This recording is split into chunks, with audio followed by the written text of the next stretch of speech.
Hello, this is Meet the Writers. I'm Georgina Godwin. My guest today is one of the best-known broadcast journalists working in the British media. Her work includes interviewing some of the world's most notable personalities and politicians on BBC Hard Talk and hosting Global Questions on BBC World TV and the BBC News Channel. She's also the founder of the production company Cush Communications, which creates thought-provoking programmes and films, including the groundbreaking 20-part series The History of Africa. She's been chair of the Royal African Society and is the current president of SOAS, University of London. Her new book is An African History of Africa.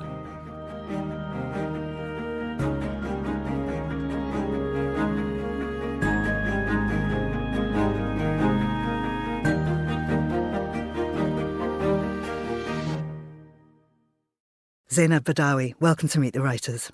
Hello, Georgina. Great to be with you. Thank you. This book is absolutely fascinating. It's a history of Africa told by Africans. And I want to start with your own history, your own family history, because you were born in Khartoum. Tell us about your background and perhaps going back a couple of generations, because fascinating ancestry.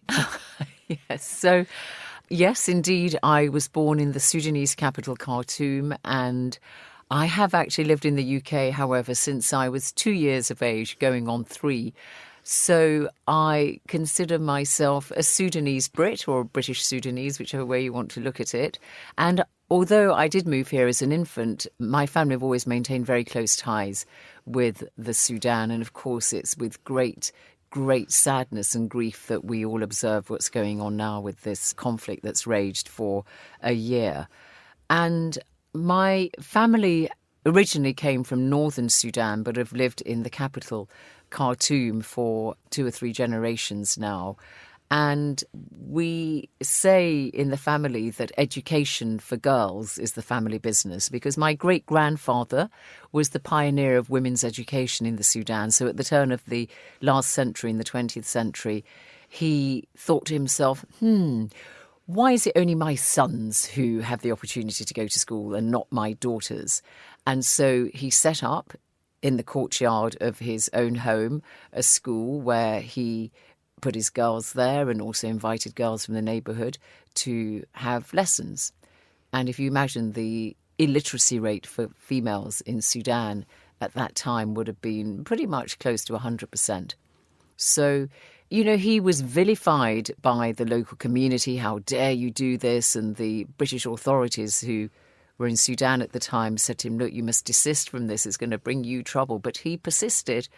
And indeed, we established schools for girls in Sudan, and also the family in the 60s established a university for women in the capital, which still exists and attracts girls from all over Sudan, as well as all over Africa, and even from parts of the Arab world and India. So education is the family business. And it means that although I come from a Muslim background, the idea that Islam is somehow inimical to girls' education, as we've seen with the example of Malala Yousafzai in Pakistan and parts of Afghanistan, has always been inimical to me, because I grew up with aunts, great aunts, grandmothers who were all highly educated, some aunts with PhDs from Western universities. So I've never really accepted this idea that's very prevalent, that women of a Muslim background should not also be highly educated. So I'm very fortunate to come from such a liberal family.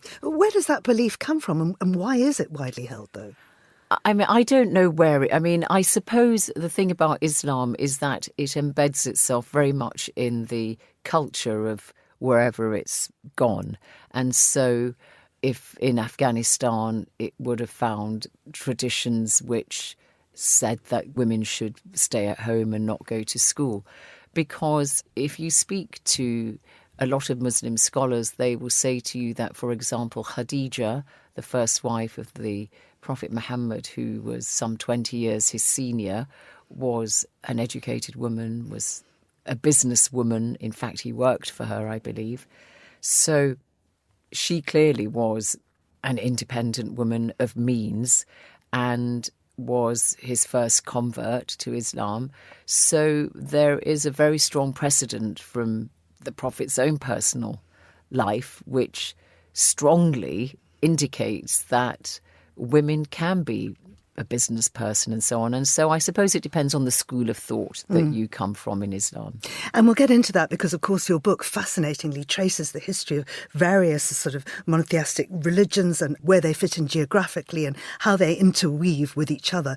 You're not the first journalist in your family either. No, my father, my late wonderful father, was involved in pre-independence politics in the Sudan.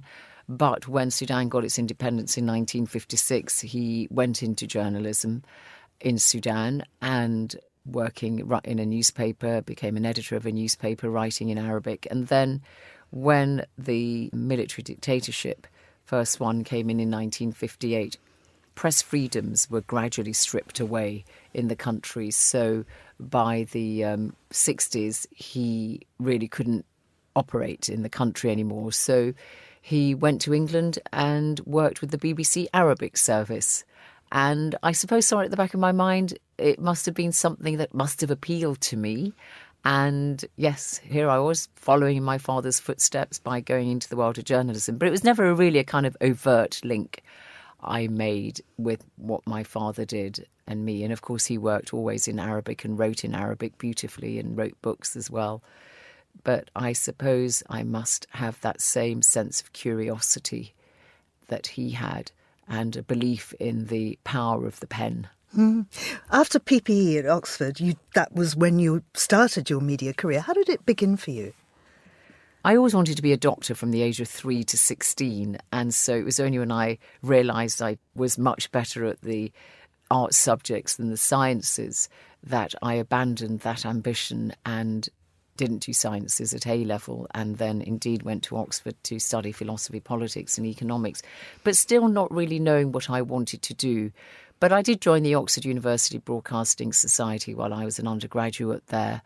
And when I left, I actually did further studies for a year after I left Oxford. And it was only then that I thought, hey, why don't I try my hand at television? And so I applied for a graduate trainee programme with ITV, and I got that, and I just kind of walked into television and stayed in it ever since. Absolutely, and getting more and more prominent throughout the years. I mean, 3 decades you've been in media here. Oh, I hate to say, Georgina, it's actually more like 4 decades. I started very early, she says hastily. Clearly a child worker. We need to speak to the BBC about their policies on that. But every time you've sort of moved up a grade, if you like, the people that you interview, of course, get more and more powerful. And I wonder what your experience of or your approach to interviewing powerful or influential and sometimes quite controversial figures, often men, from across the world has been as a female interviewer. Yes, I mean, it's interesting. I think there is a tendency sometimes for male interviewees to slightly try to intimidate you as a female interviewer. And I think that's something that's held me in good stead, which is I am not easily intimidated, if at all. So they might try and throw you by saying to you, I think that what you've just said there is wrong. And so I've really got to defend my patch and really just hold my nerve and insist quietly on why what I've said is backed by X, Y, Z. So I think it is true that having interviewed lots of people in positions of power, that the vast majority would be men, and that does tell you something about our world. Although wherever possible, we always try to speak to women of influence. But I mean, some people who are in positions of power are very, very impressive. Others, you can tell, are just there by accident. But it has been very, very interesting and fascinating to engage, particularly on a programme such as Hard Talk, with somebody in a position of power and really drill down over 24 minutes or so, which, as you know, Georgina, is very long in broadcast. And it means that you have more than just a superficial grasp of what they are. It's a very good way of assessing somebody when they sit across the table from you. And although they know more about the topic that you're interviewing them about, I am the TV professional and I am comfortable in the studio. So if they do try to intimidate me, the studio is my friend with all those cameras whizzing around, and that intimidates them. I mean, you've been such a role model for women journalists in particular. You had 4 kids along the way, and somehow that hasn't slowed you down, which I find absolutely admirable.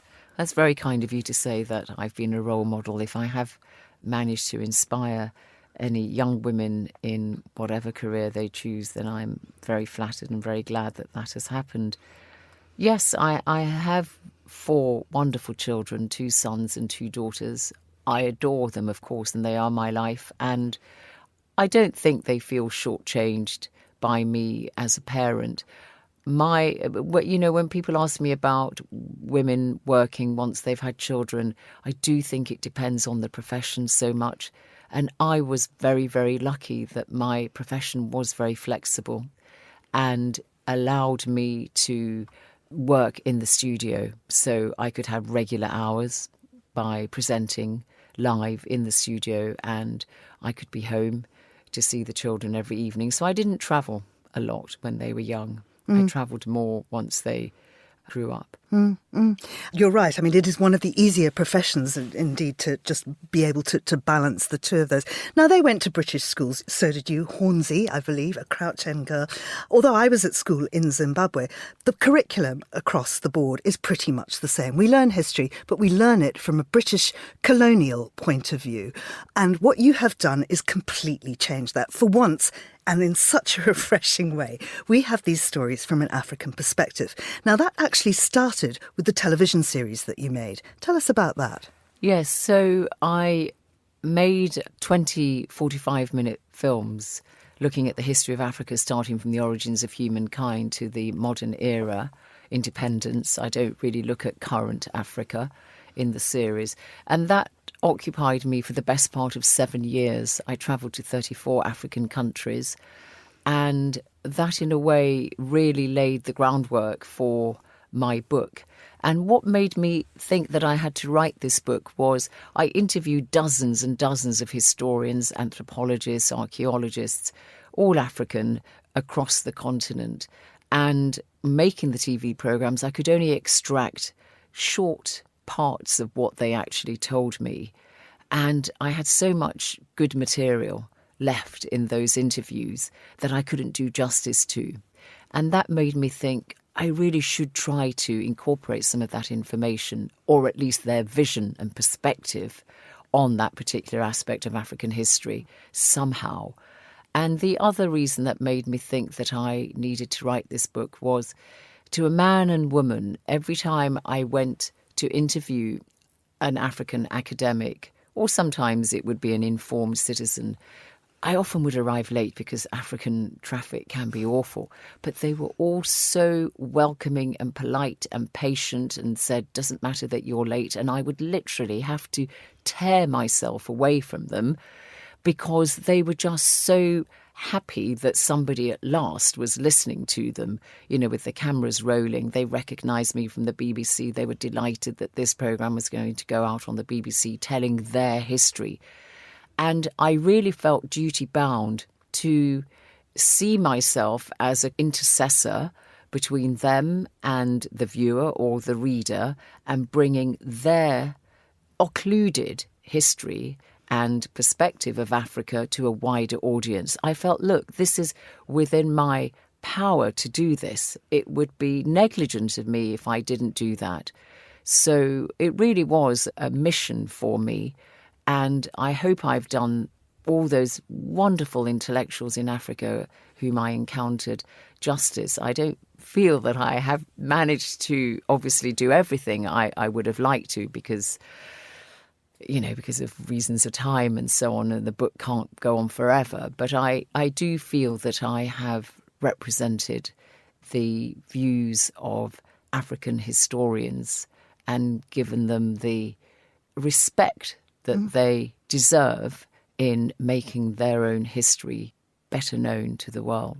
And just taught the rest of us that actually these people exist, because we hardly ever hear from them. And if there is an opinion, it is generally going to be from a Western perspective. And finding all these intellectuals who are still within the country, in itself pretty challenging. I mean, when you look at, say, for instance, somewhere like Sudan, or indeed even Zimbabwe, where you're looking at intellectual flight, that's quite surprising. Absolutely. I mean, I tried to make sure that my sources were predominantly African, and you talk about intellectual flight, but a few of the academics I interviewed, or obviously I had to do more extensive research than just my interviews. Some of the African sources that I used were from African academics working in Western institutions.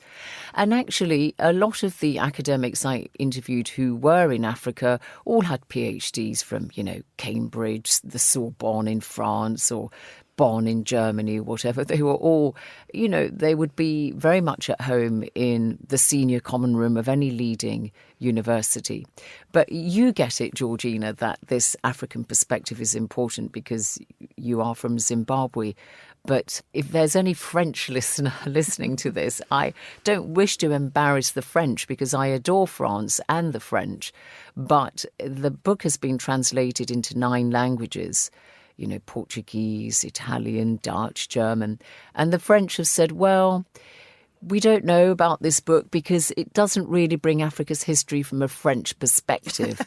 And I said to my publishers and my agent, but that's the whole point of the book.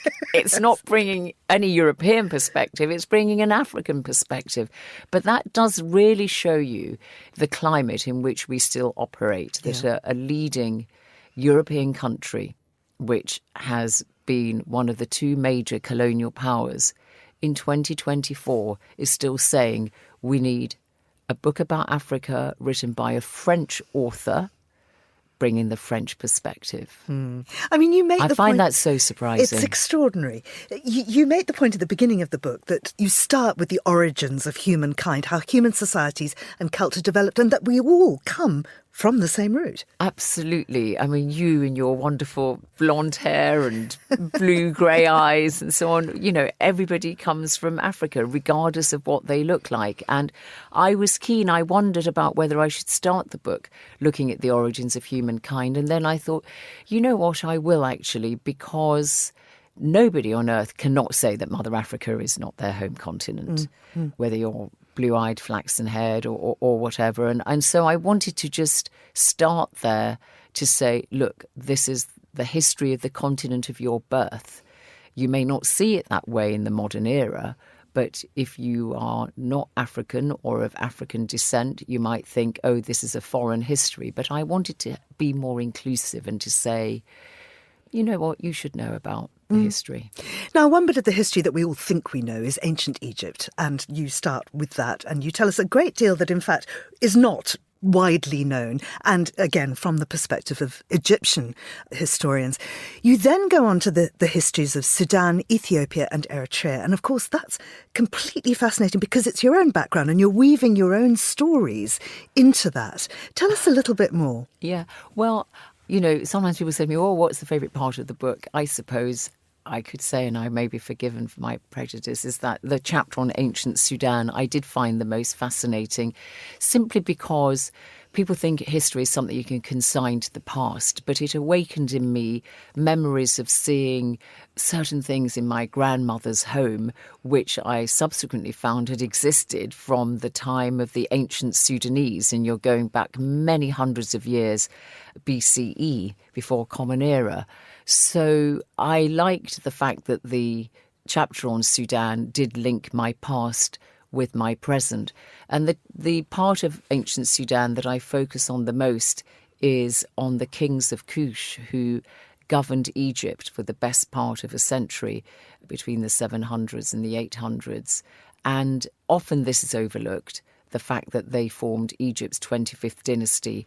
They are sometimes referred to erroneously as the Nubian dynasty, including by Egyptians today. But that serves to really de-emphasise the fact that they were from Sudan. They were never part of territorial Egypt. And if you say Nubian, there are Nubians in both Egypt and Sudan, and that may be misleading. People might think, it's when the Egyptians were governed by their southern Nubians, but these were Sudanese. And it's a marvellous history. One of the kings is mentioned in the Bible. Again, he's mentioned as king of Ethiopia, which is not modern-day Ethiopia, but it just means land of the blacks. And that was how Sudan then was referred to. The chapter on Ethiopia too, yes, I have a great-grandmother who was Ethiopian. So again, another African country with which I can claim roots, which again has a marvellous history. You know, it had a written language from the 3rd century, Common Era, and recorded its history in a wonderful book called The Glory of the Kings, which is the Kebra Nagast in Amharic, which looks at the Solomonic dynasty, which ended with Haile Selassie. So such a rich history that I explore. No, absolutely. You then go on to North Africa, and this is where we come back to religion, because you talk about what a strong impact that region had on the 3 major monotheistic religions of the time. Just give us a very brief overview of that. I'm so sorry that I'm rushing you through no, don't worry, this huge continent and this vast amount of years. Give me the history of Africa in 7.5 minutes. Yeah, a quick canter through Africa's history. Yes, I mean, North Africa really had a long-standing Jewish community. People know about the story of Moses in Egypt and so on, and how the Jewish community of North Africa existed in substantial numbers right until the middle of the 20th century, when a lot of them left and went to Israel or European countries. It also was, of course, the Arabs conquered Egypt in the early 640s and brought Islam to North Africa, and it kind of proliferated throughout northern Africa as well as into the west of the continent. And Christianity, of course, before that. St. Augustine was somebody who's born in modern-day Algeria. He's a key Christian thinker who was African. He had Berber heritage. And I say how I visited the marvellous cathedral, the St. Augustine Church in Algeria, which was, at the time of my visit, was presided over by a Congolese cleric. So, you know, one of Christianity's foremost thinkers, his legacy being guarded in a most magnificent way in the heart of a Muslim country such as Algeria. So, yes, North Africa was very, very significant in the early Judaism, Christianity and Islam. And it seemed that there was a great deal of respect for each religion from each other religion, that there was none of these huge divisions that we see this day. Similarly, you talk about the kingdoms of West Africa. Now, of course, now we think of that region and we think of conflict. We think of 7 or 9 coups that have taken place there in a short period of time. But of course, these were massive, very powerful kingdoms. Oh, wonderful. I mean, the first significant kingdom in West Africa, that of Ghana, after which Kwame Nkrumah named his newly independent country in 1957, Ghana, although confusingly there was no geographic overlap between modern-day Ghana and the Empire of Ghana. The best known, perhaps, the Empire of Mali, which produced the wonderful King Mansa Musa, who in the late 13th century carried out his amazing historic pilgrimage to Mecca, and super rich part of the world because he had so much gold. When he spent so lavishly in Cairo, the price of gold plunged for 7 years.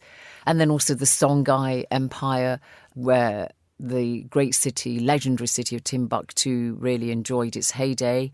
And it was a real repository of knowledge and learning. The great library in the Great Mosque in Timbuktu, where you have an amazing African literature, astronomy, science, mathematics, African literature, African knowledge and thought, written in the Arabic language, but nevertheless African, with great thinkers like Ahmed Baba in the 1500s, who wrote a treatise against slavery and so on. So this idea that Africa existed on the edge of history is really not borne out by these kingdoms. And, this idea that there are those who make history and those who stay outside of history, Africa being the one that's on the edge, is just not borne out. Yeah, absolutely. I mean, I think in this conversation we give listeners enough of a snapshot of how deeply interesting this is without ever going into, for instance, the slave trade, both the slave trade driven from the Indian Ocean and people within, and the transatlantic slave trade. The southern kingdoms, obviously, I read those chapters with huge attention, talking to us about Great Zimbabwe, also the Asante people. And then, of course, you go on to the European invasions and the tremendous resistance shown. You end the book talking about the future of the continent. And as we know, Africa really is a very youthful continent, isn't it? Oh, absolutely. I mean, the average age in Africa is about 18 or 19. If you think of a country like Japan, it's 49. The UK is early, mid-40s. It is a young continent. And wherever you have young people, everybody knows that from their own young relatives or children, you have a vibrancy, you have an entrepreneurship, you have a quest for knowledge, a thirst for ambition. And so I cannot see how this continent can be consigned either to the dustbin of history or the dustbin of the present or the future when it's got this amazing demographic boon. And so I do end by saying that I think that, of course, there are myriad challenges for Africa at the moment, but I think, in 20 years' time, perhaps if I were to stick my neck out and give it a time frame, I think there'll be a very significant transformation. We're already seeing that taking place. And I think that is largely because of the youth and vigour of the continent. And if we want to be involved in that, if we want to engage with it, if we want to benefit from it, we really need to understand the history, and we need to understand the history from within the continent. And that is the very precious gift that you've given us. You're absolutely right, Georgie. And you can't jump on the train journey when it's practically at the end. You've got to start it at the beginning. Absolutely. Yeah, well, I'm hooking my wagon to yours and coming on that journey. Zeinab, many thanks. Thank you very much, Georgina. Thank you for your time. An African History of Africa, From the Dawn of Humanity to Independence by Zeinab Badawi, published by Ebury. It's out now. You've been listening to Meet the Writers, thanks to the producer, Tamsin Howard. You can download this show and previous episodes from our website or wherever you get your podcasts. I'm Georgina Godwin. Thank you for listening.